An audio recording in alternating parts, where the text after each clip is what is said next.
that we are currently dealing with is the one where God promises his people that they would ultimately be saved. So it's this third section that we are concluding. It's this third section that with which Joel brings his book to a close.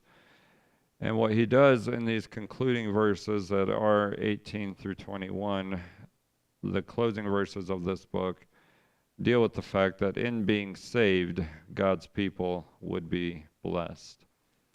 In other words, what Joel does in verses 18 through 21 of this book, as he brings his book to a close, is make 3 points about how God's people would be blessed after enduring all the things that Joel has described in the 3 chapters that make up this book.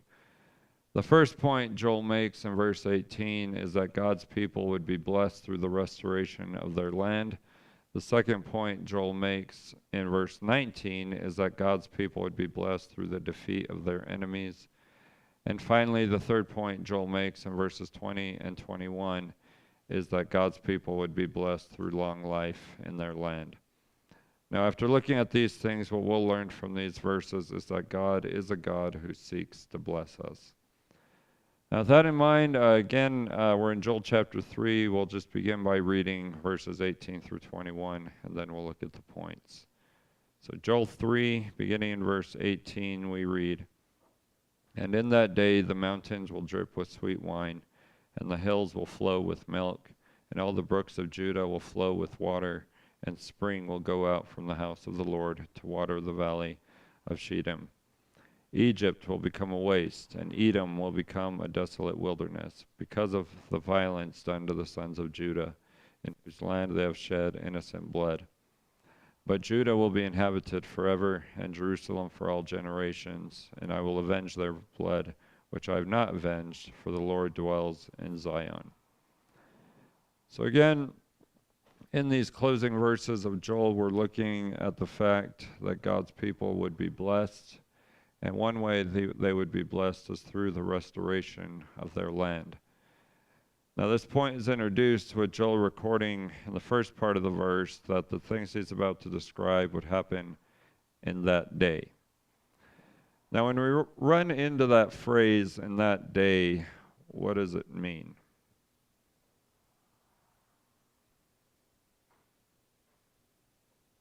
Does anyone remember? We've run into it before. Okay, let me ask a different question. When we use the phrase in whatever conversation we're having, and we say, "in that day," what do we mean? We could mean back then, but when we're looking to the future, what are we saying? Of that time, we will be doing this. Now, we have to remember that a lot of what Joel is recording, it's not only things that have happened, it's things that are going to happen in the future. Now, a little bit later in our study, we'll see why some of this is future events, but in the biblical context, it's in the future, but it's also in the context of what's just been described. He's been describing some things up to this point in chapter 3 that are going to happen. And then he runs into that, then he uses this phrase, "in that day," meaning at the time the things he's just described are going to happen. So, from the immediate context of chapter 3, the specific period of time Joel has in mind is sometime after the war that we looked at last time in verses 9 through 17. So having made that statement, in the next, no, I'm not going to say the last, I'm going to say in the next 3 lines of this verse, Joel goes on to list a series of blessings that God's people would receive in that day. I'll just read it again. He says, "The mountains will drip with sweet wine, and the hills will flow with milk, and all the brooks of Judah will flow with water." We're pausing in there. So what's going to happen according to those 3 lines of verse 18?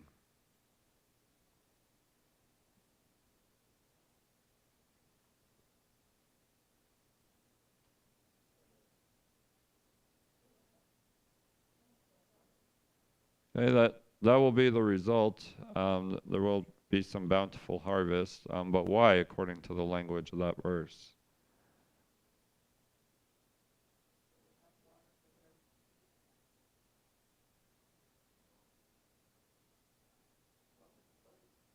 Okay, so this is all part of the picture that's being painted. They're going to have water. They're going to have this milk, this sweet wine. These are all things that God's people depended on, and they're going to be back in abundance.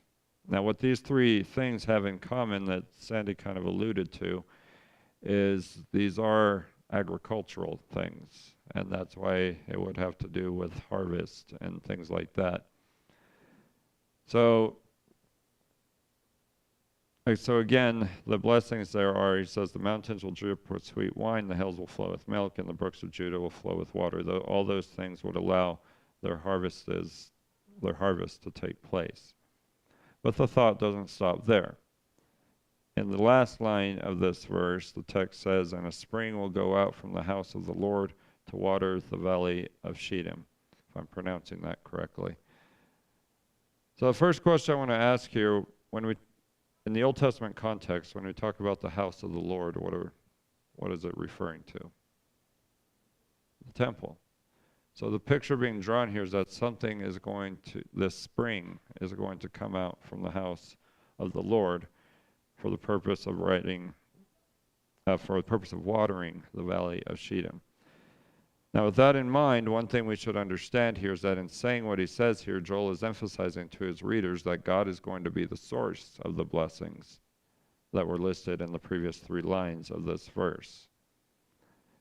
Now, furthermore, what Joel records in this last part of the verse also emphasizes that God would be the source of life for his people.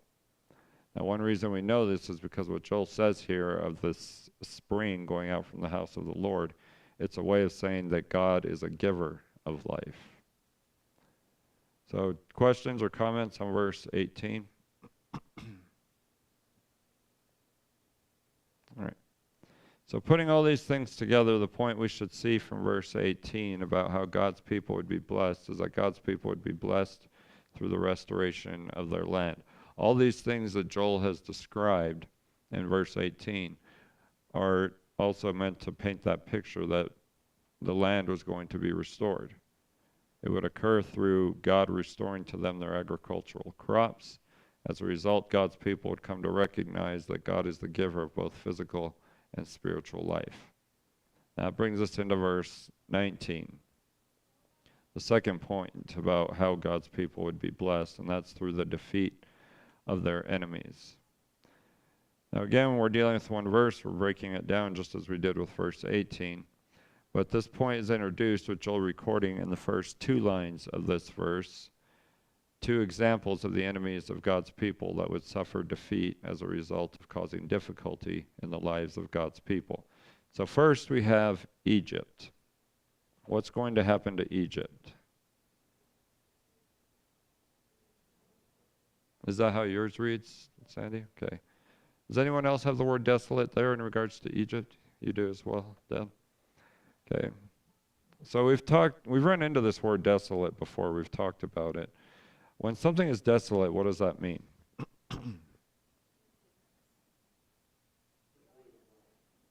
Emptiness, devoid of life, Blake said. So that is the idea. That's what's going to happen to Egypt. Also part of the idea is that it's going to become abandoned. Now, the New American Standard has the word waste there. And whether you have desolate or waste, it comes from a word that refers to a place that is abandoned, and devoid of life would also be part of the idea there. So that's what's going to happen to Egypt after God carries out his judgment to Egypt. Now next we have Edom. Now we don't necessarily need to do this, but I'm just going to ask a Bible trivia question. Where did Edom come from? Who, I should say? From Esau. That's where the nation of Edom came from, was from Esau. Now, in this verse, what's going to happen to Edom?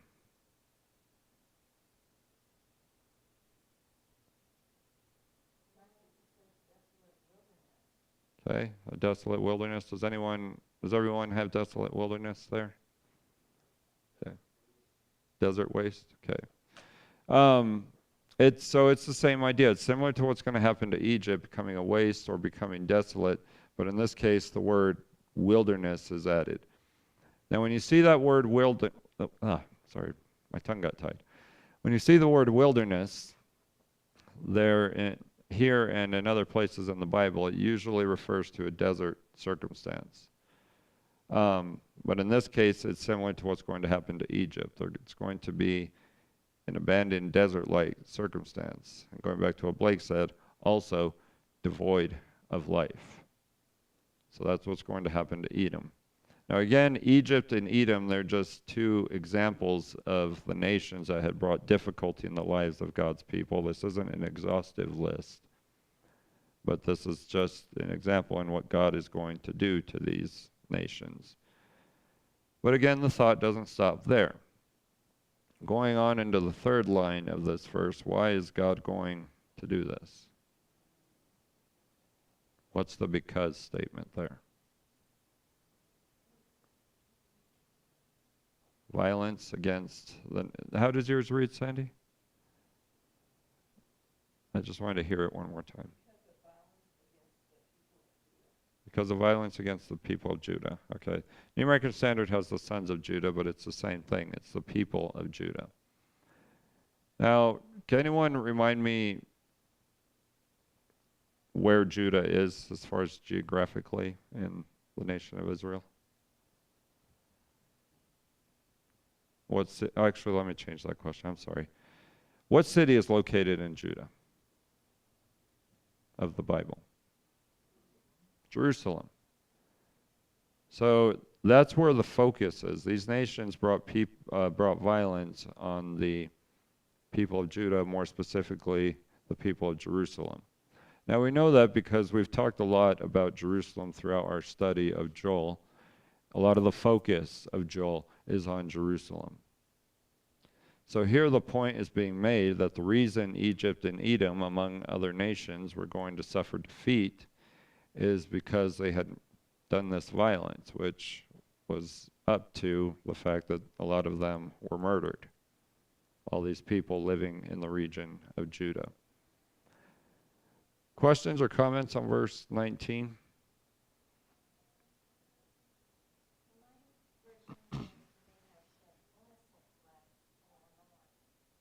Okay.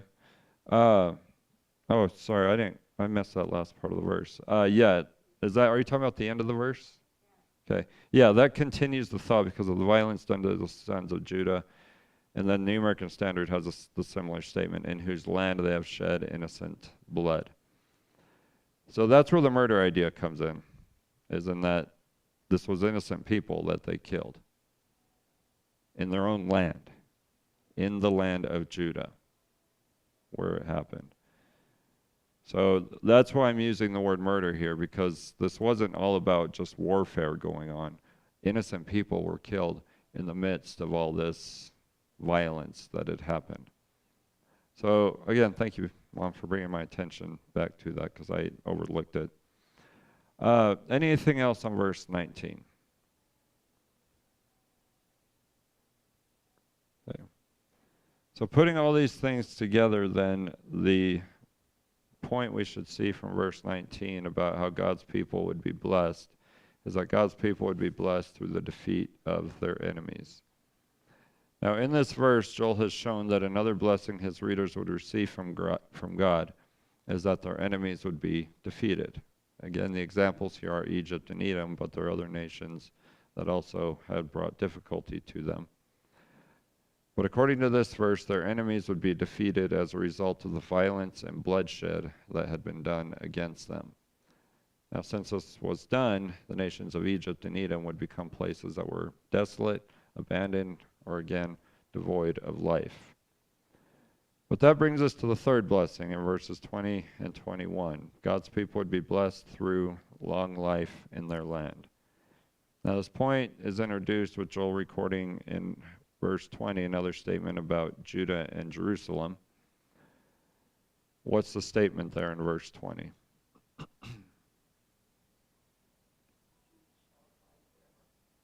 Judah shall abide forever is how yours reads. Okay. And what's said about Jerusalem there? From generation to generation. So what's the picture being painted there in verse 20 about Judah and Jerusalem?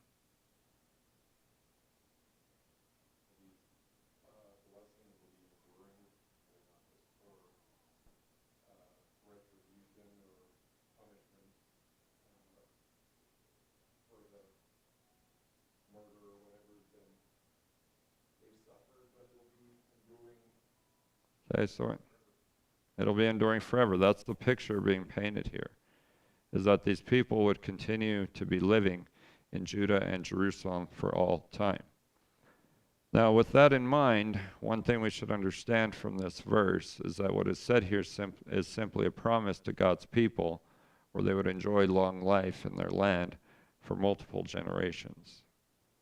Now, as this builds on verse 19 from the point we just looked at, what is said here also refers to the fact that God's people would enjoy an existence that was the complete opposite of nations like Egypt and Edom. Their existence was going to be cut off. Now, Egypt, as we know, is still there today, but at the time that this was happening, they were going to suffer a pretty massive defeat that would take a lot of lives away. But with Judah and Jerusalem, it's going to be the complete opposite.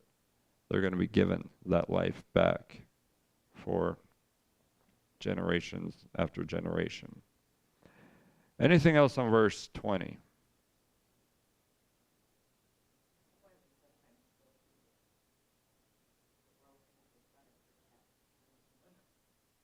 Yeah, I mean, we still see a lot of this warfare going on out in that part of the world today. It's continued to go on.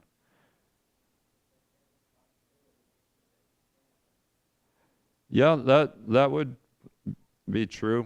They feel that responsibility to keep their land to themselves, and that's a lot of the reason this warfare has gone on in that part of the world, because they know this is their land, based on verses like this one and others we find in the Old Testament. Anything else on verse 20? All right, verse 21. The attention now turns to God. Joel records a statement from God. What's God going to do?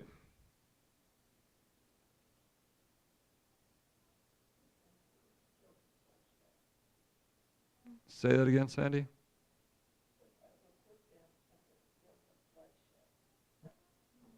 Yours says, I will acquit them. That's interesting. Because my verse 21 reads, and I will avenge their blood, which I have not avenged, for the Lord dwells in Zion. So you don't have the word avenge there. That's what you're saying there. Okay. All right, but still my question remains the same. What's God going to do? What picture does that paint?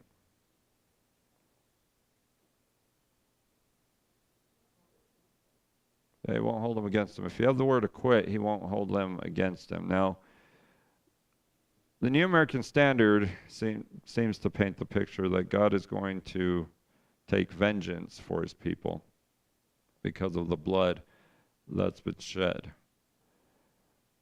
But that still brings me to my next question. Has God done it yet, according to this verse?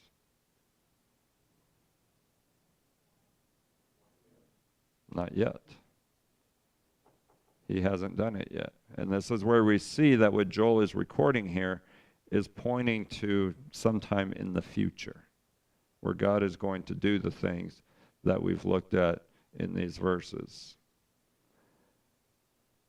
So this is another statement of promise, where God is promising his people that he would, if you have acquit, forgive his people, but if you have avenge, he would take vengeance for his people because of the blood that was shed among them. Now, one reason we know this is because the image of blood here recalls the thought of verse 19. Violence had been done to the sons of Judah, in whose land their innocent blood had been shed. Now, applying that here, the idea is that God was going to take vengeance on that blood, or if this is directed toward his people, forgive them because of any blood that was shed, but he hadn't done it yet. Anything else on verse 21?